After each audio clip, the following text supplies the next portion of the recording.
आप कितने साल के हो? 22 साल के हो। आपको क्या आता जाता है? आपको क्या पता है? आप शादी करने को तैयार बैठे हो, आपको क्या पता है? आप 22 साल के थे, आपको जिंदगी के बारे में क्या पता था? आप 25 के भी थे, आप 27 के भी थे। भारत में लड़कियां इससे ज्यादा नहीं बच पाती, 22, 25, 27, उसके बाद तो आपको क्या पता है? बताओ तो। जब आप ना स्वयं को जानते हैं, ना जिंदगी को जानते हैं, आप क्या करने जा रहे हो? मैं 22 साल की लड़की, 26 साल, 25 साल का लड़का, इनको आता जाता क्या है? इनके पास सिर्फ रासायनिक उत्तेजना है, शरीर में हार्मोन सीक्रेट हो रहे हैं, और परिवार का, समाज का और फिल्मों का दबाव है, और एक बड़ा लालच है कि मैं कैसी भी हूँ, शादी की रात तो राजकुमारी बनूंगी ना। On the wedding night everybody is a princess. कितना अच्छा लगता है ना प्रिंसेस बनना, एक रात की प्रिंसेस। भारत की आधी अर्थव्यवस्था ही इसी पे चल रही है, लड़कियों को एक रात की प्रिंसेस बनाने में। एक रात की राजरानी, उम्र भर की।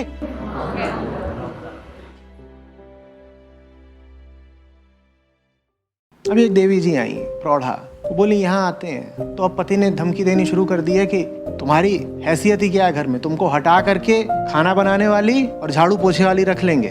आपको जीवन इसलिए तो नहीं मिला है ना कि खाना बनाएं और झाड़ू पोछा करें और बर्तन धोएं, और ये सब करने को आप नाम किस बात का दे देते हैं? प्रेम का और जिम्मेदारी का। हम इसी में इतराए रह जाते हैं कि हम तो घर का काम करते हैं, और आप जो घर का काम कर रहे हैं और आप जिनके लिए काम कर रहे हैं वो आपके काम को 2 कौड़ी की कीमत नहीं देते। वो आपको धमकी दे देते हैं कि अभी तुमको निकाल करके झाड़ू पोछे वाली और खाना बनाने वाली और बर्तन धोने वाली रख लेंगे, ज़्यादा मुंह मत चलाया करो हमारे सामने। तो फिर समझ जाइए ना कि आपको उस काम में समय अपना बर्बाद करना है या नहीं करना है। करना चाहते हैं, कोई नया ज्ञान सीखो, कला सीखो, बाहर निकल के कोई कुशलता सीखो। जीवन मत खराब करो वैसे ही पड़े रह करके जैसे पड़े हो, उसमें कोई गौरव नहीं है, वो जीवन की बर्बादी है। मेहनत करनी पड़ेगी थोड़ी। सुविधा में बैठे बैठे काम नहीं चलेगा।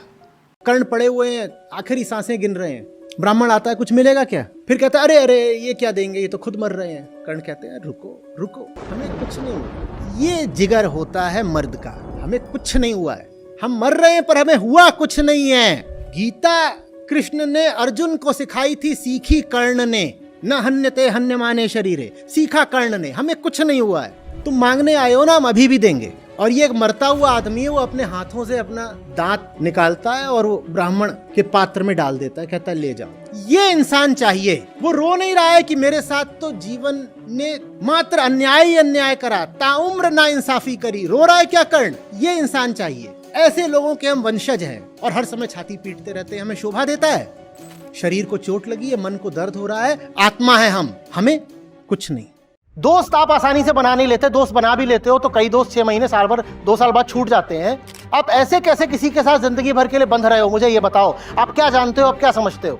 आपने चेतना के एक तल से शादी का निर्णय किया, आपकी चेतना का वो तल ही बहुत नीचे का है, तो आपका निर्णय अच्छा कैसे हो सकता है? कर दो शिक्षा व्यवस्था ऐसी कि मुझे भरोसा आ जाए कि 25 साल का होते होते हमारे लड़के लड़कियां भीतरी तौर पर बिल्कुल परिपक्व हो चुके हैं, उसके बाद वो करें शादी, अच्छी बात है। तुम नासमझ हो, तुम्हारी सारी शादियां, सारी गलतियां, सारे निर्णय सब नासमझी में हो रहे हैं, पर तुम्हें जल्दी बहुत पड़ी हुई है। गांठ बांध लूं बस, बोले चूड़ियां, बोले घाघरा, हाय में हो गई तेरी साजना। क्या मुस्कुराहट छूटती है, हाय हाय हाय, मैं शर्म से लाल हुई।